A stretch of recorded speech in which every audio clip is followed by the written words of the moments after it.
Assalamualaikum warahmatullahi wabarakatuh. Selamat sore dan selamat datang di ASOGI, apa saja aku tanya, Himpunan Onkologi Ginekologi Indonesia. ASOGI merupakan webinar online series yang diselenggarakan oleh HOGI dan menjadi wadah diskusi seputar permasalahan dan kasus-kasus terkait onkologi ginekologi. Dan alhamdulillah sore ini kita sudah memasuki seri yang ke-76 dan kembali lagi tentunya bersama saya Dr. Hoirunisa sebagai host yang akan menemani bincang sore kita bersama ASOGI. Dan kami ucapkan terima kasih banyak kepada seluruh rekan sejawat dokter, SPOG, ginekolog onkologi, serta para guru besar yang telah meluangkan waktunya dan secara konsisten mengikuti seri ASOGI dari minggu ke minggunya. Dan selama 1 jam ke depan kita akan membahas topik khusus bersama para narasumber yang tentunya sudah pakar di bidangnya. Dan tentunya juga bermanfaat untuk praktek kita sehari-hari. Sebelum kita memulai diskusi kita pada sore hari ini, izinkan saya terlebih dahulu memperkenalkan narasumber dan moderator yang telah berkenan hadir di antara kita. Dan izinkan saya menyapa di sini telah hadir narasumber yang pertama yaitu Dr. Afi Anggelia Ratnasari, spesialis obstetrik ginekologi, subspesialis onkologi, magister kesehatan. Beliau merupakan konsultan onkologi ginekologi dari Fakultas Kedokteran Universitas 11 Maret. Selamat sore, Dr. Afi. Selamat sore, Dr. Hoirunisa. Selamat sore, Dr. Toto, Dr. Ali, Dr. Hendy, dan Dr. Taufan, dan semua peserta. Selamat bertemu kembali, senang sekali ada di sini. Sore dokter, terima kasih. Baik, dan untuk narasumber kita yang kedua, yaitu Dr. Hendy Saud Maruli Tuasiagian, spesialis obstetrik ginekologi, subspesialis onkologi. Beliau merupakan konsultan onkologi ginekologi dari RSUD Sele Besolu Kota Sorong. Selamat sore, Dr. Hendy. Selamat sore, Dr. Indonesia. Selamat sore, Dr. Imam, Dr. Afi, Dr. Ali Budi, Dr. Tovan. Assalamualaikum. Waalaikumsalam. Dan moderator kita pada sore hari ini adalah Dr. Toto Imam Suparmono, spesialis obstetrik ginekologi, subspesialis onkologi SHMH. Beliau merupakan konsultan onkologi ginekologi dari RSPAD Gatot Subroto, Jakarta. Selamat sore, Dr. Toto. Ya, Assalamualaikum warahmatullahi wabarakatuh. Mbak Irunisa, terima kasih kesempatannya. Mbak Afi, Mas Hendy, Dr. Ali, Dr. Tovan, ketemu juga di sini akhirnya. Atau Dr. Toto. Ya, sama-sama. Atau dokter. Baik, untuk seluruh peserta yang hadir akan mendapatkan sertifikat ber-SKPID dan kehadiran peserta tentunya akan tercatat secara otomatis melalui sistem Zoom. Selama acara, kami harapkan kepada seluruh peserta untuk dapat berpartisipasi aktif dengan mengajukan pertanyaan secara langsung kepada narasumber dengan terlebih dahulu menekan tombol raise hand atau dapat menuliskan pertanyaannya di kolom Q&A yang telah kami sediakan. Dan kasus pasien dengan abnormal uterine bleeding pada praktek sehari-hari tentunya banyak kita dapatkan pada wanita dengan usia reproduksi. Dan ternyata tidak menutup kemungkinan beberapa dari mereka mungkin kita curigai sebagai suatu karsinoma endometrium. Karena kini karsinoma endometrium tidak hanya terbatas pada kasus-kasus postmenopausal bleeding saja. Tentunya hal ini merupakan tantangan bagi kita sebagai SPOG untuk dapat melakukan prosedur diagnostik yang tepat dan benar pada kanker endometrium seperti tema yang akan kita bahas pada sore hari ini. Namun sebelum kita beralih pada diskusi, saya akan mengundang Wakil Ketua HOGI untuk memberikan sambutan sekaligus membuka acara ASHOGI pada sore hari ini. Kepada Dr. Ali Budi Harsono, spesialis obstetrik ginekologi, subspesialis onkologi, kami persilahkan. Baik, terima kasih Dr. Nisa. Assalamualaikum warahmatullahi wabarakatuh. Waalaikumsalam warahmatullahi wabarakatuh. Selamat sore dan salam sejahtera buat kita semua. Yang saya hormati para guru besar, para senior, Dinda Sekjen, kemudian para Dr. Toto sebagai moderator dan narasumber. Ya. Senang sekali pada sore hari ini tanpa terasa kita sudah memasuki ASHOGI seri 76, luar biasa ya. Luar biasa, Dr. Tovan yang selalu mengawal ASHOGI, luar biasa. Ya, inisiatif dari Pak Ketua. Alhamdulillah, Dr. Ali, semuanya. Pak Ketua Dr. Brahmana dengan ide-idenya yang kreatif luar biasa, ingin lebih bermanfaat, lebih bermaslahat buat para sejawat dokter semua. Mudah-mudahan ini bisa dimanfaatkan sebaik-baiknya oleh para dokter dan sejawat sekalian. Tema yang diangkat kali ini tentu adalah tema yang sangat menarik untuk kita diskusikan tentang prosedur diagnostik kanker endometrium. Seperti kita ketahui, insiden kanker endometrium dari data di masing-masing rumah sakit sentra onkologi rasanya mulai meningkat ya. bukan hanya justru pada kanker serviks operasi, tindakan-tindakan operasi di kamar operasi sudah mulai menurun. Ya. Tapi yang muncul adalah kanker endometrium dan ovarium yang sekarang mulai meningkat. Nah, bagaimana prosedur diagnostiknya, kompetensinya seorang SPOK sampai mana, modalitasnya apa saja, keuntungan kerugian, tentu akan sangat menarik untuk kita diskusikan. Oleh karena itu, tanpa memperpanjang waktu lagi, saya kira kita mulai saja diskusi pada sore hari ini. Dan terima kasih pada moderator dan narasumber, baik dari Solo sampai Sorong, juga Jakarta. Saya kira akan memandu Dr. Toto nanti dengan sangat baik dengan narasumber yang cukup kompeten di dalam masalah ini. Ya. Saya kira itu aja dan selamat berdiskusi. Mudah-mudahan membawa kemaslahatan buat kita semua. Terima kasih. Billahi taufiq wal hidayah. Wassalamualaikum warahmatullahi wabarakatuh. Waalaikumsalam warahmatullahi wabarakatuh. Baik, terima kasih Dr. Warahmatullahi Ali. wabarakatuh. Untuk selanjutnya, untuk acara diskusi ASOGI, kami persilahkan kepada moderator untuk memimpin jalannya diskusi kepada Dr. Toto Imam Suparmono, Spesialis Obstetrik Ginekologi, Subspesialis Onkologi, SHMH, kami persilahkan. Baik, Assalamualaikum warahmatullahi wabarakatuh. Di titik ini ada 162 partisipan yang tercatat. Jadi mudah-mudahan ini menambah semangat bagi presentan untuk mengeluarkan semua ilmunya, karena rupanya yang menunggu ilmu-ilmu tadi sudah numpuk ini, 160-an lebih. Baik, tidak ada salahnya kita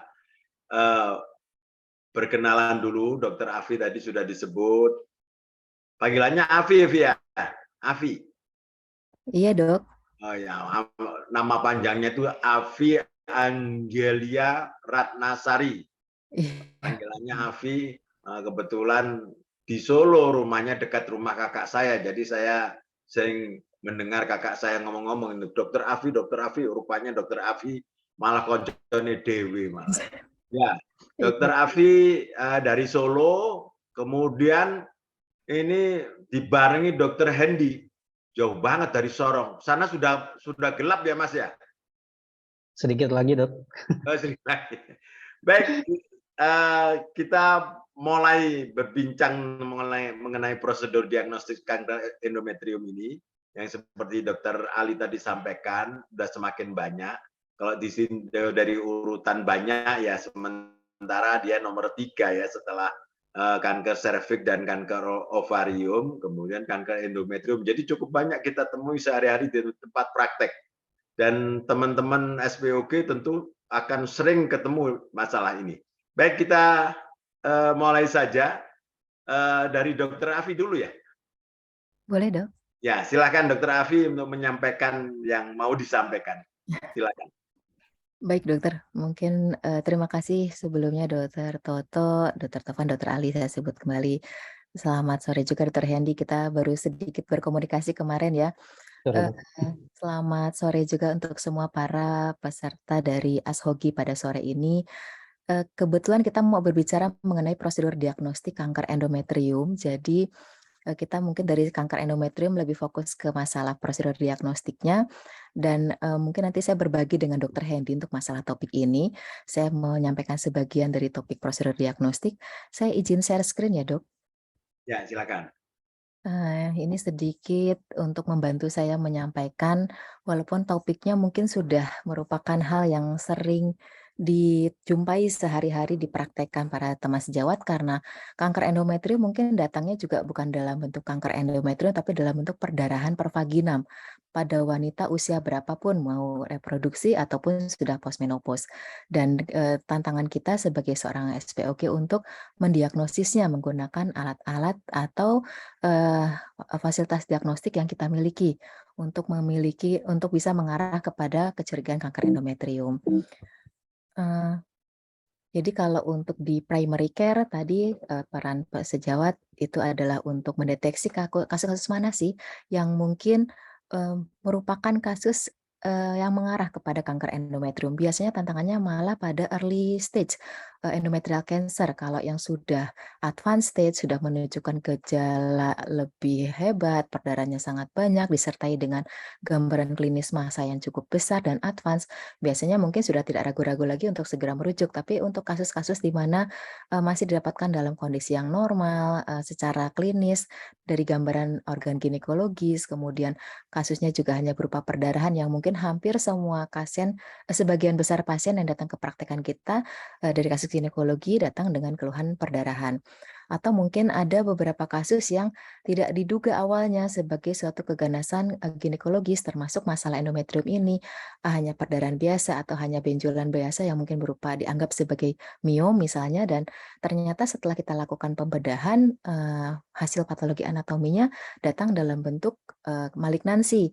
Hal ini yang mungkin kita ingin coba tinjau balik, apakah mungkin bisa kita deteksi sebelumnya apabila kita melakukan prosedur diagnostik yang lebih detail, yang mungkin sudah dikerjakan sebetulnya sehari-hari oleh para teman sejawat, yang bisa mengarahkan kita untuk mencurigai adanya suatu kanker endometrium pada pasien-pasien yang datang ke fasilitas kita.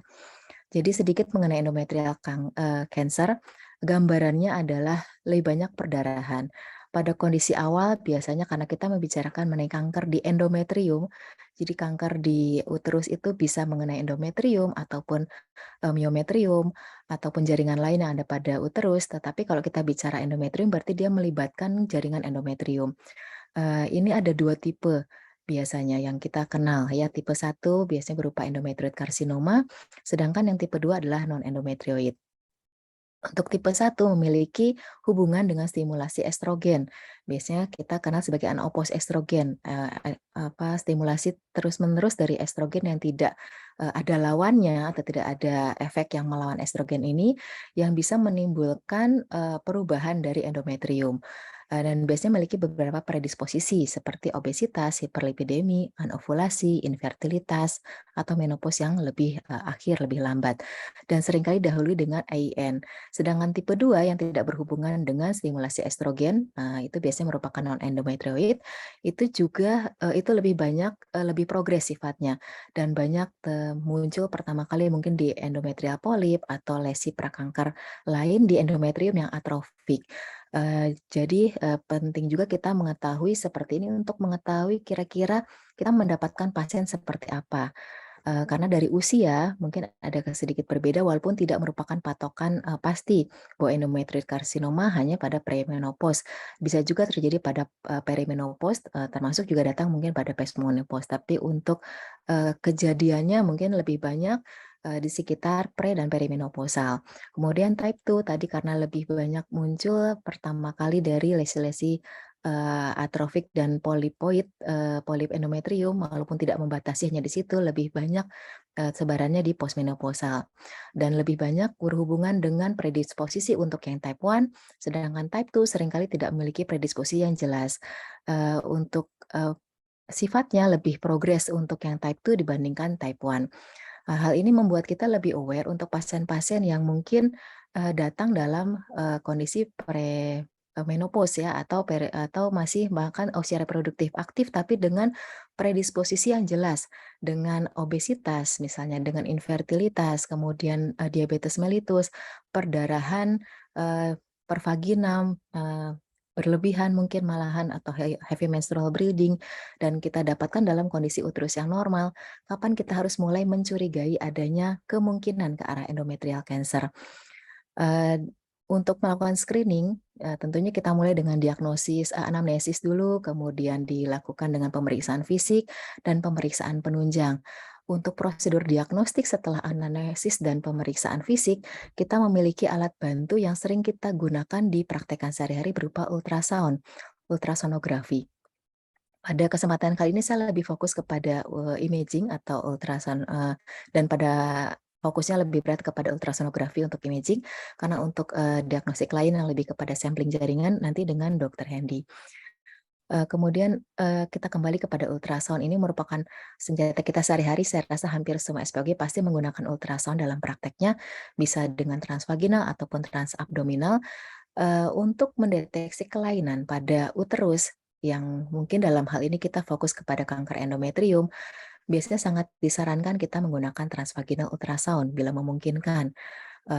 Karena detailnya akan lebih jelas untuk gambaran yang ditampilkan dari ultrasound transvaginal. Sedangkan untuk masa-masa yang besar, masa yang lebih besar daripada probe yang mungkin gambaran yang mungkin tampil dari probe yang kita gunakan di ultrasound transvaginal, ini biasanya digunakan bersamaan dengan transabdominal untuk memberi gambaran yang lebih baik. Jadi uterus yang lebih besar dengan gambaran yang lebih kompleks di intraabdomen, biasanya untuk gambaran transabdominalnya akan memberikan gambaran yang lebih baik bila dikombinasikan dengan transvaginal. Dan saat melakukan ultrasound untuk kelainan pada endometrium atau pada uterus, terutama untuk mencari endometrium, kita melakukan pemeriksaan yang sistematis, mulai dari serviks, kemudian parametrial di medialnya, kemudian medial parametrium, kemudian seluruh badan uterus, mulai dari kornu ke kornu hingga serviks ke fundus, bagaimana ukuran tumornya, dan bila kita menemukan ada kecurigaan invasi dari massa pada endometrium atau gambaran endometrium yang kita curigai mungkin ini suatu keganasan dan melakukan invasi kepada miometrium, kita juga sedapat mungkin menilai seberapa dalam dia sudah menginvasi miometrium.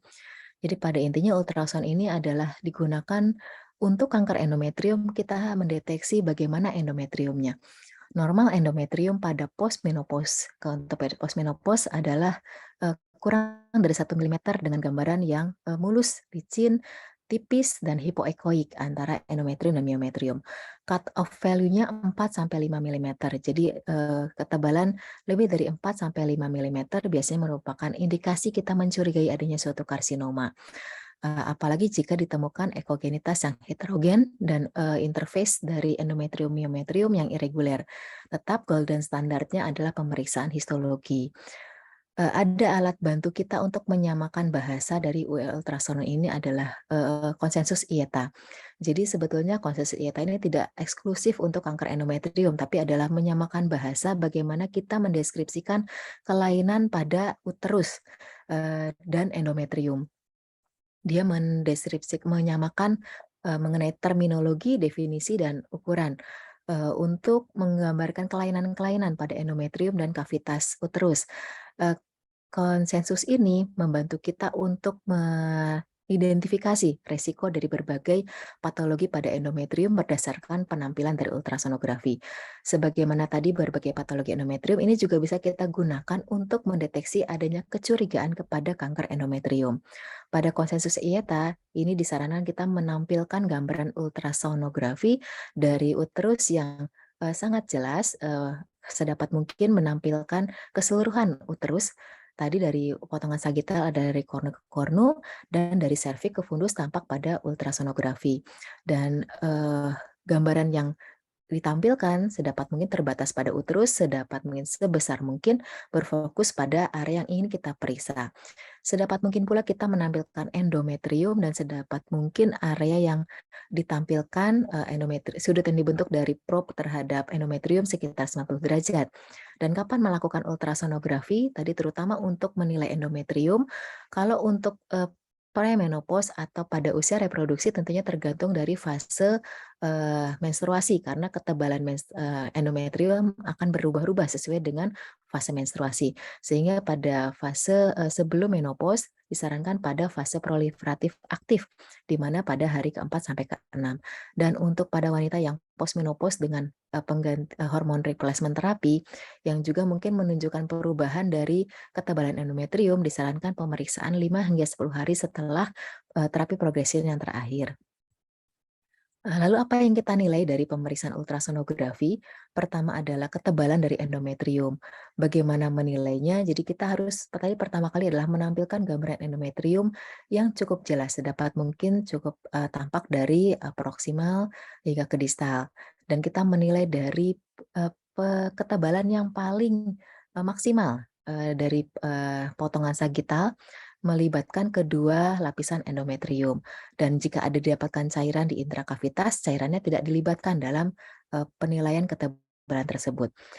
Kemudian untuk cut off point-nya seperti sudah disebutkan sebelumnya, kalau untuk yang perimenopause itu biasanya tergantung dari fase yang kita nilai, karena tadi early reproductive phase kita sarankan dinilai pada perimenopause, sedangkan untuk postmenopause biasanya cut off value-nya 4 sampai 5 mm. Di mana kalau kita dapatkan ketebalan lebih dari 5 mm sangat mengindikasikan adanya kecurigaan suatu karsinoma pada pasien tersebut. Kemudian kita juga bicara mengenai endometrial ekogenisitas, yaitu seberapa dia cukup penampilannya ekogen atau sama dengan miometrium, karena dasar dari ekogenitas adalah miometrium. Apakah dia tampak lebih tebal atau hiper, sama atau iso, dan lebih muda atau ekogenik, lebih lebih shallow gambarannya dibandingkan miometrium. Dan kadang-kadang kita tidak dapatkan gambaran yang uniform. Kadang-kadang malah berantakan gambarannya ya. Jadi kalau kita dapatkan uniform itu berarti kita sepakat bahwa gambarannya homogen dengan simetris dari anterior dan posterior. Kalau yang inhomogen gambarannya bisa seperti ini, dan ini mungkin sekali dua kali kita temukan dalam praktek.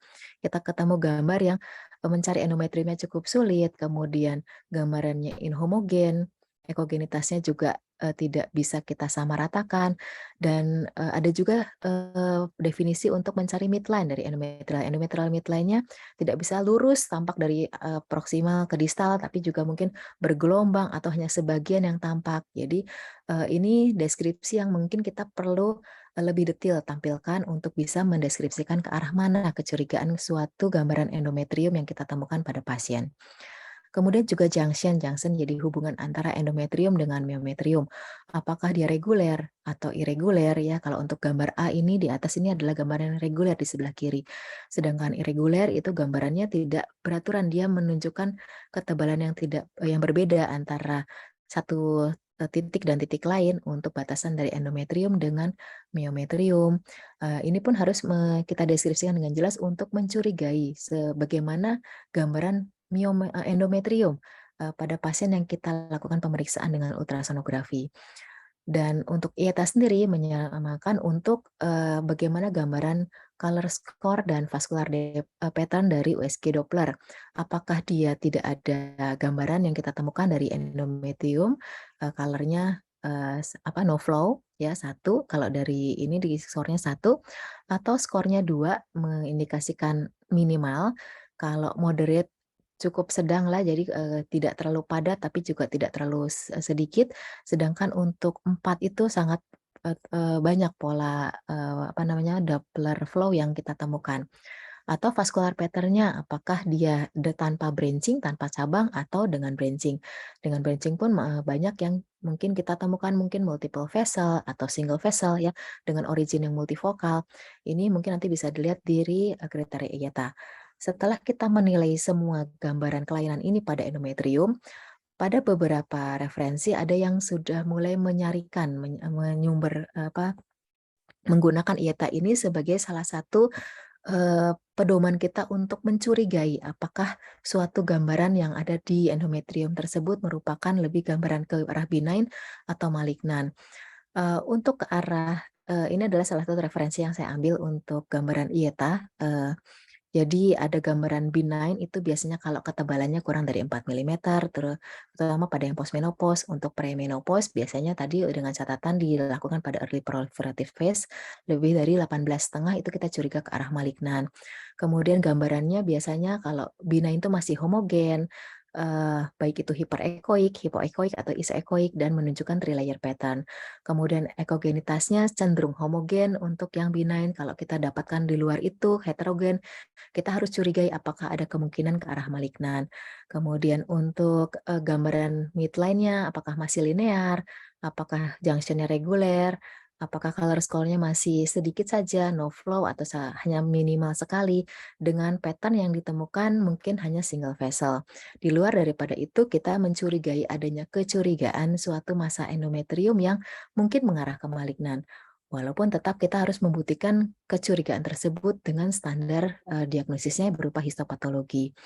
Jadi ini adalah gambaran ultrasonografi, variasi, karena tidak semuanya mungkin seindah gambar di literatur, gambaran-gambaran yang mungkin masih merupakan variasi normal dari gambaran benign. mungkin dia kita temukan kadang homogen, baik itu hiperekoik, hipoekoik, ya, masih trilayer. Tadi gambaran B dan D saja sama-sama trilayer, mungkin gambarannya sedikit berbeda. Kemudian ada variasi dari color Doppler, dari no flow sampai mungkin hanya minimal flow. Ini yang mungkin kita harus mulai familiar untuk mendeteksi kepada pasien-pasien kita mana kelainan yang mengarah kepada kecurigaan malignansi dan kepada yang mungkin masih benign. Ini yang mungkin lebih ke arah malignan, di mana kalau dilihat sebagian variasi di sini, color Dopplernya mungkin lebih ramai, gambarannya lebih irreguler dari endometrium, kemudian ada mungkin invasi. Namun terlepas dari gambaran yang mungkin lebih ramai di slide ini, ada juga 1-2 pasien yang mungkin masih tampak reguler gambaran dari endometriumnya, tetapi sudah menunjukkan endometrial thickness yang di luar dari cut off point yang kita sebutkan tadi.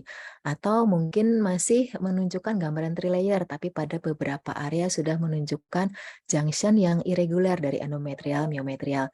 Jadi memang tidak semua kriteria IETA tersebut harus irreguler, tetapi salah satu dari penemuan IETA, penemuan secara terminologi IETA tadi, di luar dari yang homogen, irreguler, reguler, itu sudah menunjukkan di luar cut off point-nya, kita mungkin sudah mencurigai adanya kecurigaan mungkin suatu masa di endometrium merupakan suatu malignansi.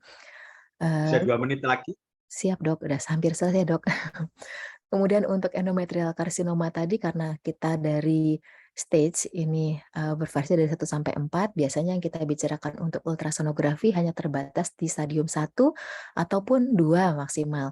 Karena kita membicarakan kepada tumor yang terbatas di korpus dengan tanpa invasi myometrium atau mungkin invasinya hanya kepada myometrium, tidak melebihi dari uterus, tidak meluas daripada tumor. Untuk USG dari ultrasonografik. Untuk yang stadium 3 atau 4 biasanya gambarannya tentunya sudah menunjukkan gambaran kelainan di luar dari uterus. Dan tadi untuk invasi dari myometrium ini ada beberapa teknik untuk menilainya. Seberapa dalam dia menilai, biasanya kita bisa nilai untuk yang sudah irreguler dari junction antara endometrium dan myometriumnya. Yang Gordon's approach dinilai perbandingan antara keseluruhan tebal myometrium dengan invasi myometrium, sedangkan untuk yang Carlson approach untuk ketebalan keseluruhan. Kalau yang Gordon satu sisi, kalau yang Carlson seluruh sisi. Tapi prinsipnya sama untuk menilai seberapa dalam invasi myometrium. Modalitas lain adalah MRI, PET-CT, dan hysteroscopy. Biasanya ini lebih banyak digunakan bila kita mau menilai seberapa luas invasi atau penyebaran dari kanker endometrium. Lebih banyak kita gunakan untuk menentukan diagnostik atau terapi lanjutan pada pasien-pasien yang mungkin sudah kita diagnosis sebagai CA endometrium. Bukan untuk mendiagnosis di awal, kita kecurigaan ke arah kanker endometrium. MRI ini lebih sensitif untuk menilai dari invasi myometrium, lebih untuk ke presurgical, sedangkan PET-CT untuk menilai seberapa jauh keterlibatan lymph node dan di ke seluruh tubuh yang lain. Hysteroscopy adalah untuk melihat langsung secara visual dari endometrial cavity. Mungkin untuk sampling ini lebih kepada Dr. Henry nanti.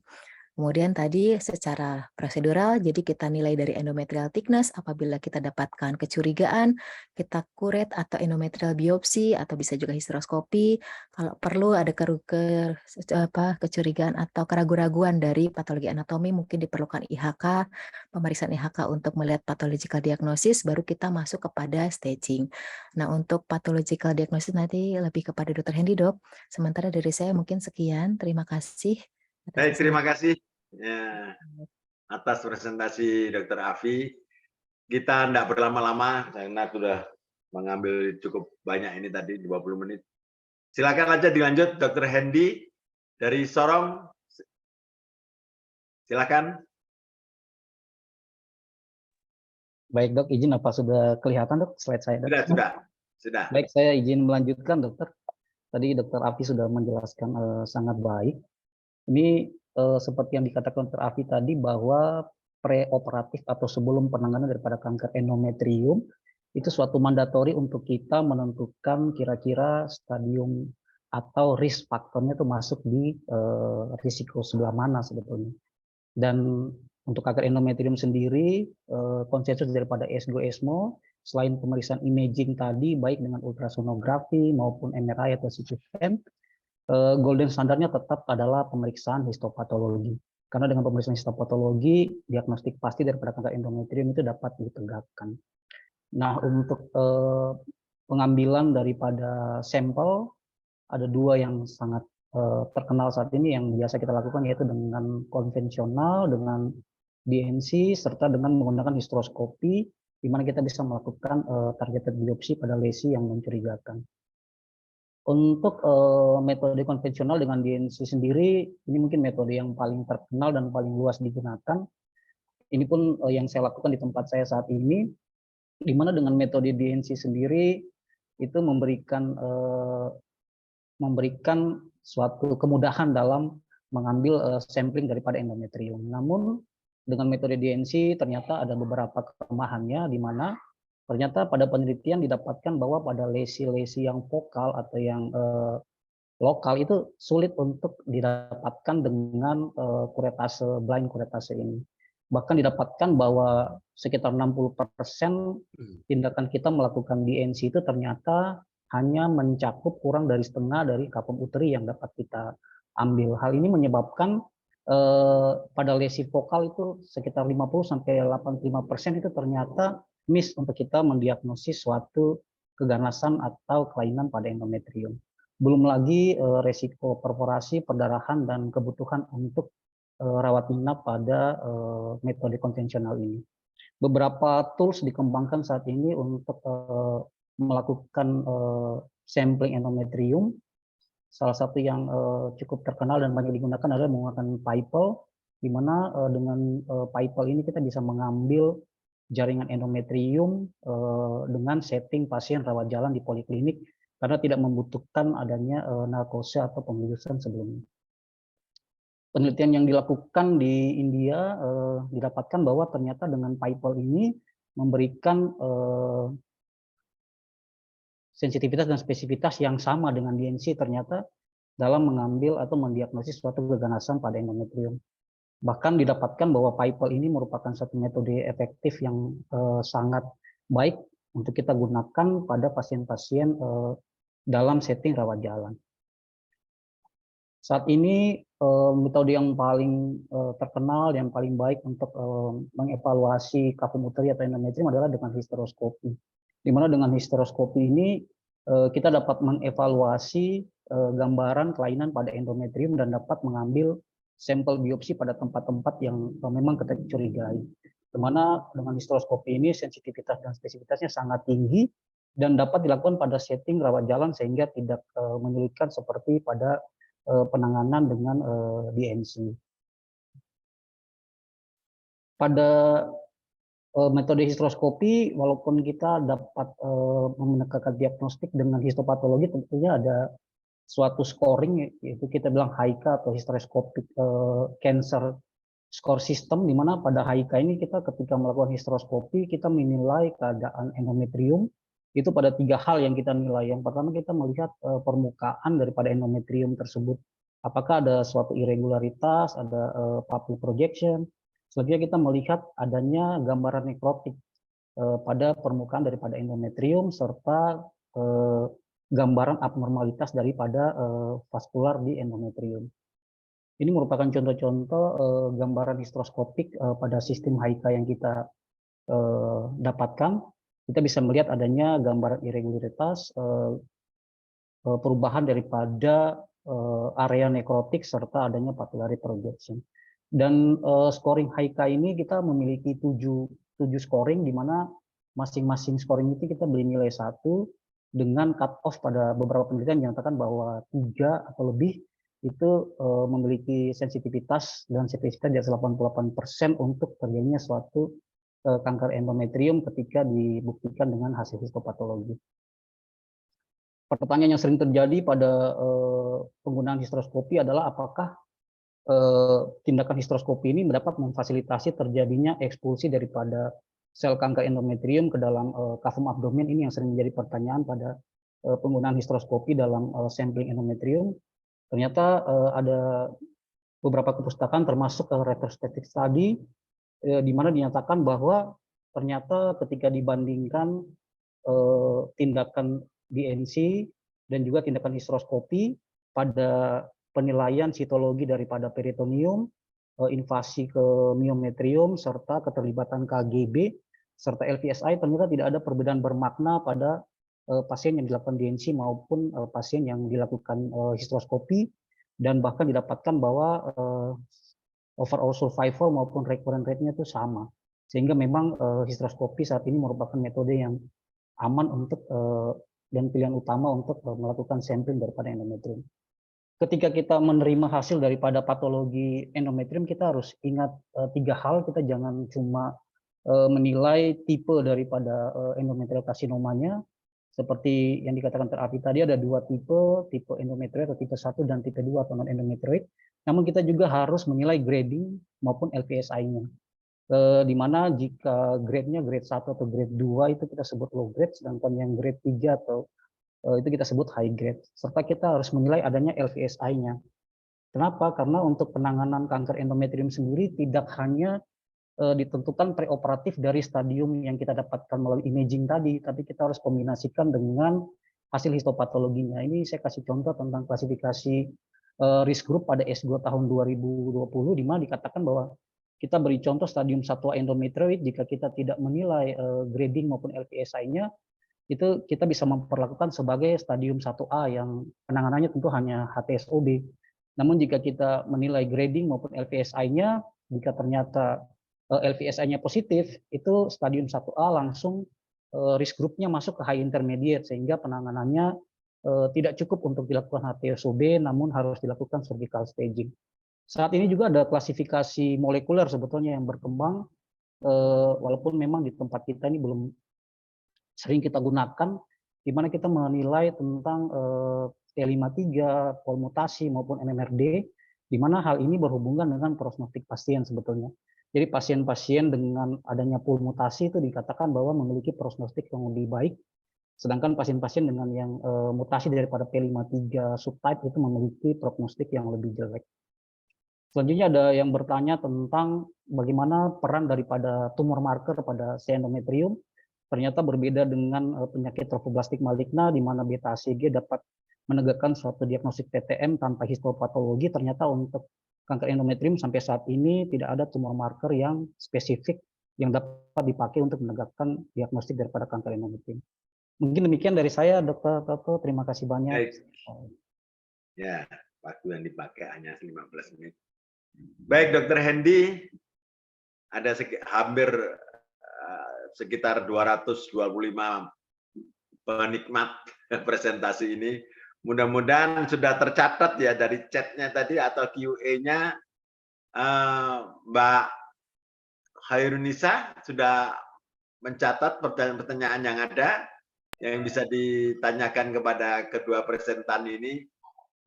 Memang kalau dilihat tadi yang di presentasinya itu ada yang bisa betul-betul harus dipakai oleh para onkologis ya, dimanapun yang berada di seluruh Indonesia ini, ya. Tetapi yang berharap lagi tentu saja yang dipakai oleh teman-teman SPOG yang mungkin bekerja jauh dari onkolog-onkolog yang beredar di seluruh Indonesia ini. Jadi kira-kira mana yang bisa dipakai oleh teman-teman kita dan mana yang spesifik harus diketahui oleh para subspesies onkologi yang ada di mana-mana juga.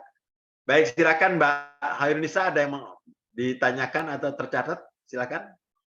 Ada satu pertanyaan dokter, ini dari Dr. Susana Suryadi. Ini saya bacakan ya dok, agak sedikit panjang. Baik, selamat siang dokter, terima kasih untuk sharingnya. Izin bertanya, saya ada pasien 56 tahun dengan riwayat post-menopausal bleeding. Ya. Pasien ini sebelumnya periksa ke dokter sebelumnya dan dilakukan pap smear dengan hasilnya CIN3. Ya. Pasien kemudian atas kemauan sendiri mengulang pap smear dengan hasilnya ternyata normal. Saat dilakukan TVS, ada gambaran penebalan endometrium 6 mm dengan gambaran cairan di dalam kavum endometriumnya. Ternyata saat kuretase didapatkan pus. Izin bertanya, apakah ada keluhan C endometrium dengan keputihan yang ternyata piometra? Terima kasih banyak, dokter. Baik, itu jadi pasien ini 56 ya? Iya dok, 56 tahun. 56 di pap smear, hasilnya CIN, yang Gitu. satunya nanti normal, diulang normal, ternyata transvaginal sonografinya ada sesuatu lah di dalam sehingga dilakukan kuretase. Hasilnya pus, nggak ada keganasannya. Ada komentar dokter Afi mungkin? Baik dokter, jadi kalau kita lihat dari kasusnya ini postmenopausal bleeding ya dok, 56 tahun. Sebelum saya membahas apakah bisa endometrium dengan keputihan piometra, kalau jawabannya saja bisa, tetapi kita harusnya melihat bahwa ini postmenopausal bleeding di usia 56 dengan pemeriksaannya pada waktu itu, mungkin yang sebelumnya waktu dilakukan pap smear itu, mungkin tidak menemukan kelainan atau dia belum mencurigai sesuatu. Memang kita harusnya banyak berpikir ke arah jangan-jangan ada masalah dengan endometrium kalau memang serviknya normal. Kalau kita pap smear berarti anggapannya serviks normal ya dok, bukan kalau nggak Ya. normal mungkin kita biopsi gitu. Jadi kalau gambarannya normal biasanya kita perpikiran pertama adalah postmenopausal bleeding, lebih banyak kemungkinannya ke arah kemungkinan endometrium. Jadi mungkin, TVS-nya kita lebih tajamkan lagi. Jadi kalau memang kita dapatkan ternyata 6 milimeter mungkin dari awal bukan ke arah pap smear, lebih kepada kuretase diagnostik. Dan ternyata begitu dilakukan pap smear hasilnya CIN3, mungkin memang ada kelainan dari serviks mungkin saja. Tetapi, bisa jadi juga mungkin gambarannya tidak bisa menyimpulkan dengan pasti apakah itu sampelnya sedikit terbawa misalnya dari bagian dalam, kita juga nggak tahu apakah atipiknya itu dari mana sumbernya. Kalau sampai terdapat pus pada pasien ini, mungkin pada waktu awal itu sudah seharusnya klinisnya bukan cuma lagi perdahanan biasa saja, mungkin malah sudah infected ya dok, karena mungkin saja dia endometrial cancer, ada perdarahan yang tidak mudah keluar, sumber darah yang terkumpul di dalam kafum uterus menjadi sumber infeksi dan menjadi piometra. Jadi, klinisnya piometranya biasanya sekunder setelah perdarahannya akibat dari endometrium. Apa namanya, keputihannya mungkin baru terjadi belakangan, yang pertama lebih kepada postmenopausal bleeding. Komentar saya begitu mungkin Dok, mungkin Dokter Hendy bisa Ya, menambahkan. ada yang menambahkan, dokter Hendy yang menambahkan? Baik dok, saya setuju dengan dokter Afi. Sebetulnya kalau pasien dengan postmenopausal bleeding tadi kita sepakat bahwa cut off-nya itu di atas 5 mili itu kita curiga adanya suatu kelainan daripada endometrium, sehingga pada pasien yang asimptomatik dengan ini pun boleh dilakukan suatu sampling daripada endometrium. Tapi saya agak tertarik masalah SIN3-nya tadi dok. Kalau misalnya ini pasien pribadi kita dengan SIN3, tentu kita harus mengejar SIN3-nya dok ya. Karena kalau kita dengan SIN3, kalau kita lihat algoritma daripada Hugi sendiri ya, kita bisa lakukan misalnya tindakan kolposkopi gitu, atau kita bisa mengkombinasikan dengan pemeriksaan DNA HPV, karena beberapa kelainan-kelainan pada endometrium dan serviks, terutama yang pada endoserviks itu harus saya akui itu pengalaman saya agak sulit, karena secara histopatologi itu kadang-kadang sama-sama adenokarsinoma, sehingga kadang-kadang kita walaupun sudah melakukan tindakan advance imaging pun kita butuh bantuan IHK untuk melihat apakah ini adenokarsinomanya merupakan adeno dari endometrium atau daripada endocervix. Karena untuk sea endometrium dengan adanya piometra seperti ini tuh biasanya terjadi pada sea endometrium yang harusnya stadiumnya sudah lebih lanjut dokter ya. Harusnya gejalanya banyak gitu. Sama kayak ternyata pada pasien ini bukan CA. belum ada hasil PA-nya sepertinya dokter kalau lihat dari chatnya dokter. Jadi belum tentu juga piometra ini ke arah CA ini. Benar. Ya. Jadi saya pernah melakukan irigasi pada piometra ini. Sama sejawat lain itu direncanakan untuk histerektomi pada usia 80-an begitu ya. Uterusnya membesar, ada cairan di dalam. Saya curiga, mosok kalau misalnya CA kok homogen, kalau cairan kan homogen gitu kan. Jadi saya irigasi keluarnya pus memang. Jadi pus ini kemudian saya kirim ke laboratorium preparat basah, jawabannya penyebabnya jamur. Jadi jamur yang menyebabkan piometra tadi. Ya, akhirnya diobati jamur. Diobati jamur, kempes lagi itu anunya rahimnya itu. Kabum uterinya kembali normal gitu. Jadi mungkin ya pada kasus yang disampaikan ini juga mungkin aja kalau misalnya dikejar laboratoriumnya bisa infeksinya karena apa? Jangan lupa infeksi karena jamur pada orang tua juga yang mungkin mobilitasnya sudah terbatas, dia tiduran aja di kasur. Nah, tahu-tahu jamur yang menyerang itu. Saya juga baru kali itu dapat seperti itu. Mungkin ada komentar dari teman-teman senior yang lain nih. Kalau tidak ada, Dr. Hairunisa bisa buka lagi Q&A yang kedua. Ya, siap dok. Ini ada Dr. Suroso Kartosuyoso yang sudah raise hand, mungkin berniat untuk bertanya langsung dok. Kami persilakan. Silakan. Dokter siapa? Oh, kepencet dok ternyata. Baik. Ya, Kita silakan. beralih ke Q&A selanjutnya. Ini ada pertanyaan dari Dr. Justinus. Ini menanyakan apakah dari POGI sudah ada panduan atau konsensus untuk kecurigaan C. endometrium pada usia premenopause. Ini juga menyambung pertanyaan Dr. Justinus dari Anonymous yang bertanya mengenai endometrial thickness berapa pada wanita usia produktif yang harus kita curigai yang mengarah kepada malignansi atau hiperplasia. Terima kasih. Tadi kalau thickness-nya saya kira pedoman yang dari Dr. Afi tadi sudah jelas ya. Jadi kalau sudah di atas 5 mm ya kita ada kecurigaannya. Walaupun itu tidak 100%. Ya saya kira tapi untuk apa pedomannya itu mungkin Dokter Tovan bisa menjawab. Sudah ada pedomannya ya? Dokter Ya, Tovan. terima kasih Dokter Toto ya. Jadi memang kalau untuk pedoman ya memang harus dibedakan ya itu apakah terkait dengan pedoman nasional itu kan panduan nasional pelayanan kedokteran itu PNPK ya. Kalau untuk disesuaikan dengan muatan lokal itu PPK ini artinya dalam secara garis besar ya. Biasanya ada sistematika yang memang digariskan.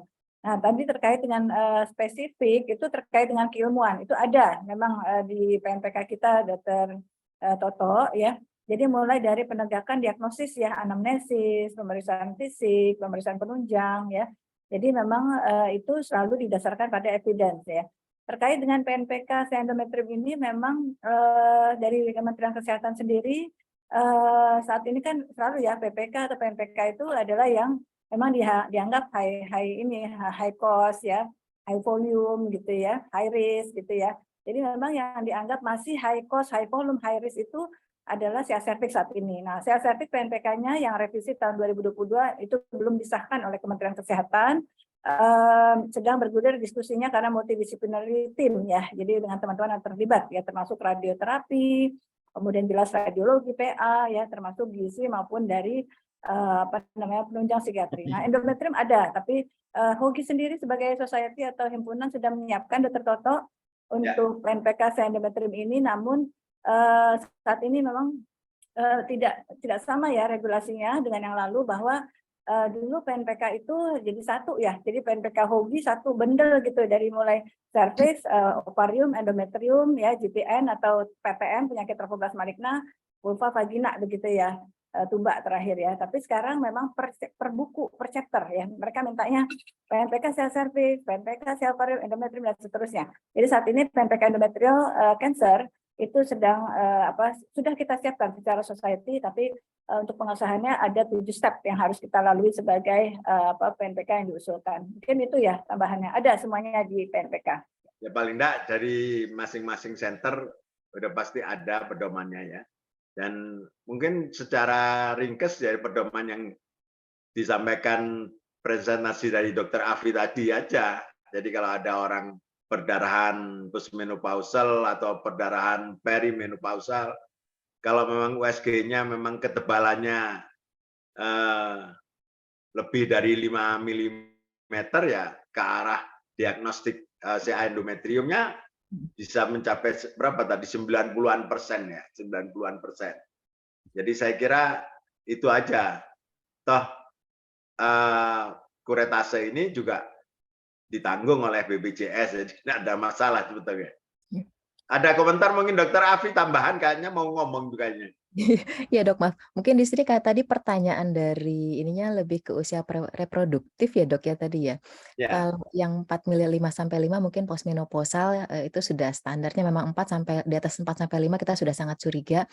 Yang agak tricky memang untuk yang reproduktif ya dok, karena tadi siklus menstruasi akan pengaruh ketebalan endometrium. Dan itu mungkin sering galau, memang saya sering kali dapat konsulan ini sudah tebal atau belum gitu. Kalau dari IATA sendiri disarankan tadi hari ke-4 sampai ke-5 kalau tidak salah, atau ke-6 untuk early proliferative phase.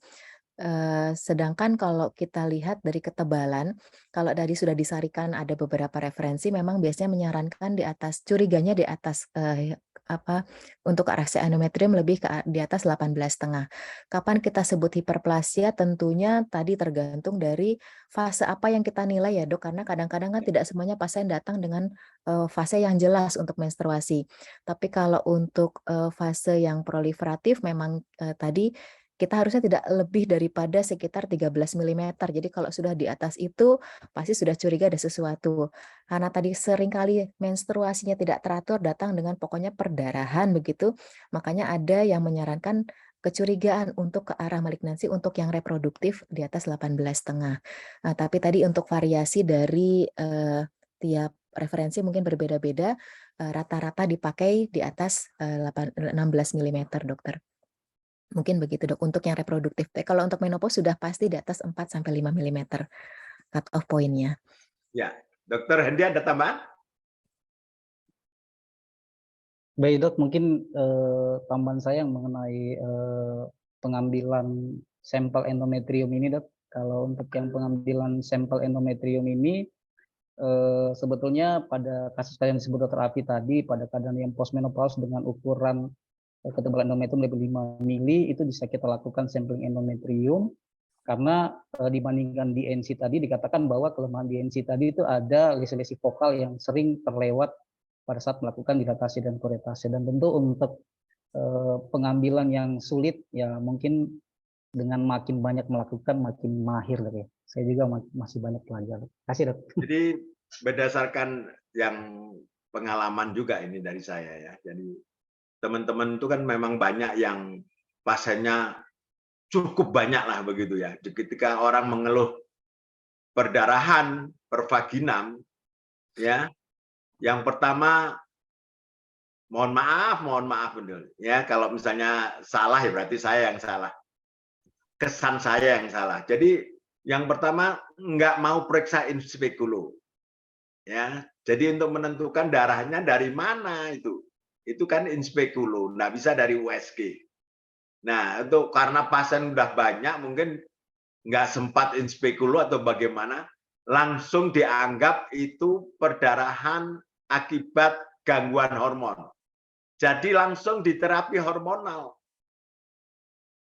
Ya, ini yang sering saya dapatkan. Jadi setelah dikasih terapi hormonal, mungkin sekali datang, hormonal lagi sekali datang, baru lebih tajam diagnosisnya. Ya, USG-nya dipertajam, in speculo-nya dilakukan, baru ketahuan, oh jangan-jangan ini bukan gangguan hormon, ada sesuatu yang baru berpikir untuk melakukan kuret. Jadi mungkin teman-teman yang lain juga merasakan itu. Harusnya ya lebih hati-hati. Jadi jangan segan-segan in speculo, jangan segan-segan periksa USG, transvaginal. Kalaupun nggak bisa, merasa kurang paham terhadap pemeriksaan alat-alat tersebut, ya dikirim ke teman yang kira-kira lebih jago. Ya, USG-nya lebih jago, jadi nanti ada nilai endometrial thickness-nya itu berapa. Sehingga keluarlah saran untuk melakukan kuretase. Saya kira itu yang pengalaman. Nggak tahu yang teman-teman yang lain ini. Atau kita lanjutkan saja, ini masih ada Q&A yang ketiga dan keempat. Silakan Mbak Lisa. Oke dok, ini saya lanjutkan. Ini ada pertanyaan. Ada dua. Yang pertama yaitu apakah ada studi yang menjelaskan mengenai akurasi stereoskopi biopsi pada kasus kanker endometrium, mengingat perbedaan ketelitian dalam mengambil sampling pada lesi yang vokal. Kemudian yang kedua, Berapa endometrial thickness yang diperlukan pada sampling kasus dengan asimptomatis yang kita temukan pada saat TVS? Mungkin saya koreksi ya. Jadi kalau menurut Dr. Hendy tadi, bahwa pemeriksaan histeroskopi itu targeted. Dia lebih bagus daripada yang blind curettage. Jadi itu yang diperbandingkan antara histeroskopi yang langsung ke tempat lesi yang diduga penebalan dari yang abnormal daripada endometrium dengan kuretase yang blind. Jadi lebih tajam yang pakai histeroskopi. Makanya yang disarankan tadi kalau ada histeroskopi, ada yang mahir histeroskopi, lebih baik pakai histeroskopi saja karena bisa langsung, nggak akan salah gitu. Di mana dituju ada benjolan, ada penebalan, yang itu yang diambil sampling. Mungkin begitu, Dr. Hendy, atau gimana saya menangkapnya? Silakan. Benar, Dok. Tadi, sorry saya kelewatan, saya terlanjur jawab tadi, Dok. Soalnya saya baca Q&A-nya tadi mendahului. Jadi memang betul yang dijelaskan Dr. Toto tadi bahwa kelemahan daripada DNC walaupun sensitivitasnya tinggi, tapi pada lesi-lesi yang vokal tuh ternyata sering miss karena pada penelitian dikatakan bahwa ternyata ketika kita melakukan DNC itu kita ternyata cuma mengambil kurang dari setengah daripada kavum endometrium pada kavum uterinya sehingga tidak semua terambil. Inilah yang diatasi dengan melakukan targeted biopsi dengan histeroskopi, di mana dengan histeroskopi kita bisa mengambil lesi-lesi yang kita curigai tadi. Memang untuk mengambil lesi-lesi yang vokal yang saya bilang tadi ya tentu dengan makin banyak melakukan, tentu keterampilan akan semakin baik sehingga kita akan lebih mudah untuk melakukannya, Dok. Untuk sensitivitasnya tuh sekitar 92 sampai 99% Dok untuk sensitivitas dan spesifitas daripada histeroskopi dalam mendiagnosis kanker endometrium pada pemeriksaan histopatologi jaringan sampling endometrium tadi. Terima kasih, Dok. Mungkin ada yang Dr. Nisa terjawab enggak itu pertanyaan tadi? Iya, Dok, sudah terjawab, Dok. Gitu ya, sesuai dengan pertanyaannya. Baik, ada pertanyaan satu lagi itu. Iya, ini pertanyaan terakhir ya, Dok. Ya. Ini menanyakan wanita dengan perdarahan yang tidak teratur yaitu atau postmenopausal bleeding, ternyata setelah di USG didapatkan penebalan lebih dari 5 mm. Apakah harus selalu dilakukan kuretase? Semisal pasien tidak mau dilakukan kuretase, apakah ada tempatnya untuk terapi dengan obat-obatan? Terima kasih. Ini tadi yang saya ngomong dari pengalaman praktek. Kebanyakan pasien teman-teman itu langsung terapi, menganggap ini suatu gangguan haid karena hormonal, sehingga langsung terapi hormonal. Ujung-ujungnya nanti sekali dua kali datang, baru dipertajam diagnosisnya dengan kuretase. Jadi sarannya Dr. Afi gimana kalau penebalan 5 mili pada perdarahan pervagina, langsung kuretase, atau masih ada tempatnya dikasih pengobatan oral? Terima kasih.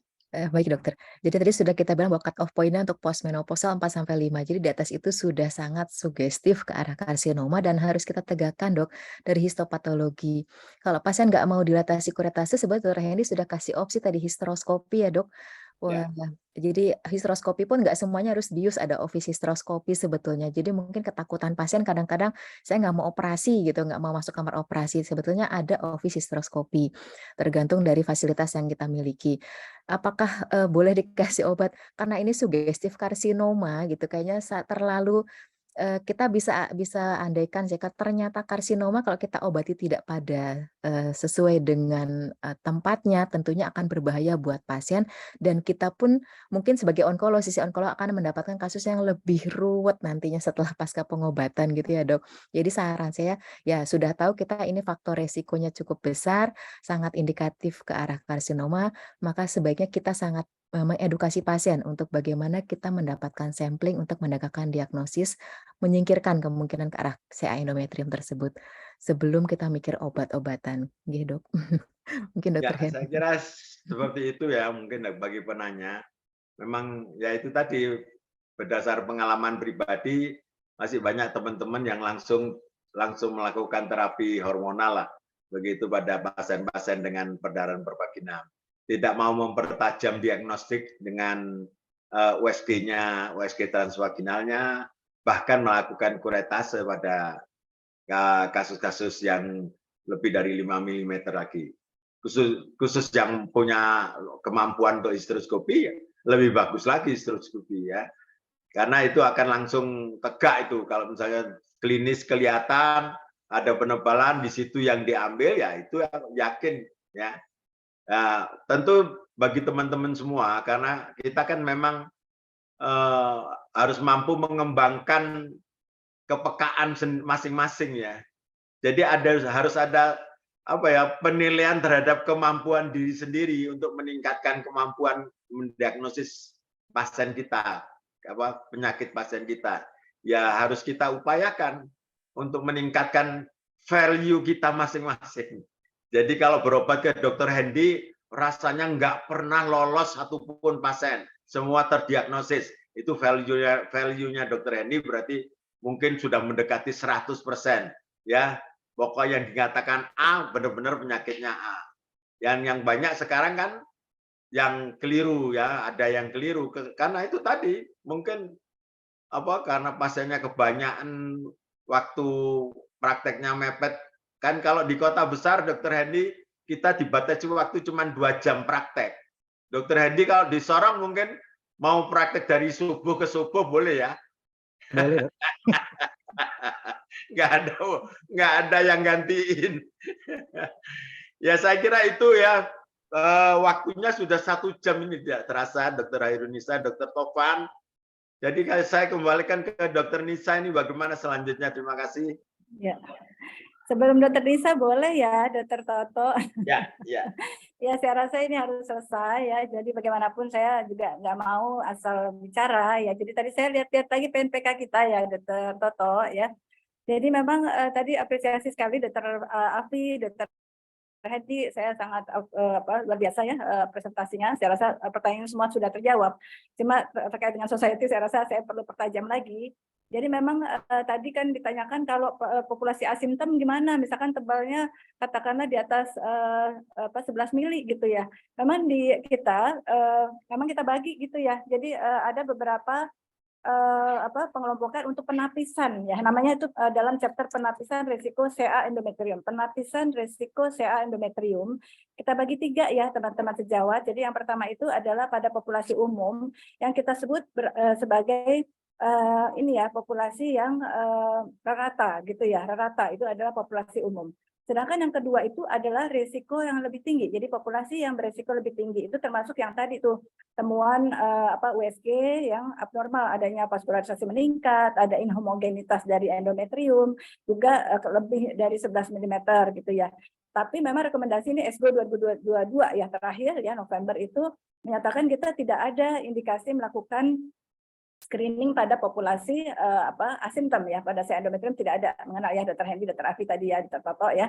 Yang terakhir ada yang ketiga itu resiko pada populasi yang resiko tinggi. Jadi misalkan contohnya autosomal TA kolon ya, autosomal dominan positif, Lynch type 2, HNPCC itu termasuk pada resiko tinggi. Nah terkait dengan tadi ya, jadi mungkin ini sedikit aja karena saya juga baru dapat nih. Ternyata sekarang endometrium sudah berubah lagi stadiumnya ya. Jadi teman-teman yang belum hafal tahun 2009, ini ada tahun 2023 lagi udah Toto ya. Jadi sudah 4 kali dari 1953, 1988, 2009, sekarang adalah 2023. Ini yang terbaru gitu ya. Jadi kembali lagi dulu stadiumnya stadium 1 ada A, B, C, di tahun 2009 cuma A, B ya. Sekarang di tahun 2023 A, B, C lagi gitu ya. Jadi dengan beberapa pengelompokan histological type yang high risk ya. Kemudian stadium 2 juga sama. Dulu cuma stadium 2A, B ya dikelompokkan jadi stadium 2 saja. Sekarang 2A, B lagi muncul gitu ya. Bahkan jadi apa namanya kalau dilihat di sini 2A, B, C ada ya. Kemudian stadium 3 itu ada ABC dengan mikro atau makro metastasis. Jadi nanti kita akan perbarui PNPK kita yang tahun 2022 revisi 2018. Jadi teman-teman nanti bisa kita share kalau sudah disahkan oleh Kementerian Kesehatan. Jadi artinya ini bergulir bahwa kita tahu Vigo staging yang paling sering berubah adalah CA cervix sampai 7 kali ya. Tapi endometrium baru 4 kali. Mungkin itu tambahan informasi dari saya ya terkait dengan PNPK kita. Tapi secara spesifik tadi bahwa pada pre dan postmenopausal itu kembali pada keilmuan ya. Baik, terima kasih Dr. Toto, terima kasih Dr. Afi, Dr. Hendy, apresiasi tinggi dari semuanya ya. Terus saya kembalikan ke Dr. Nisa ya. Dr. Toto, Dr. Afi, Dr. Hendy. Terima kasih dok. Oke dokter. Baik, terima kasih banyak Dr. Tovan atas tambahan update informasinya dan pencerahannya. Baik, bisa disimpulkan bahwa untuk prosedur diagnostik pada kanker endometrium itu sangat dibutuhkan ketajaman anamnesis, pemeriksaan ginekologi, dan penunjang yang dapat berupa USG transvaginal dan bisa dilanjutkan dengan kuret PA dengan gold standar tetap pada pemeriksaan histopatologi. Terima kasih banyak kami ucapkan kepada seluruh narasumber dan moderator kita atas waktu dan kesediaannya untuk sedekah ilmu pada sore hari ini, Dr. Afi, Dr. Hendy, Dr. Toto, dan juga Dr. Tovan.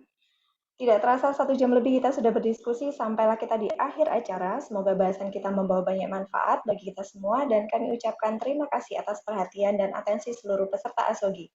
Jangan lupa untuk kembali mengikuti seri ASOGI ke-76 hari Rabu tanggal 28 Juni 2023 pukul 15.30 waktu Indonesia bagian Barat, dan kita tetap hadir menjelang Hari Raya Idul Adha, di mana nanti akan dibahas mengenai peran SPOG dalam penanganan kanker endometrium.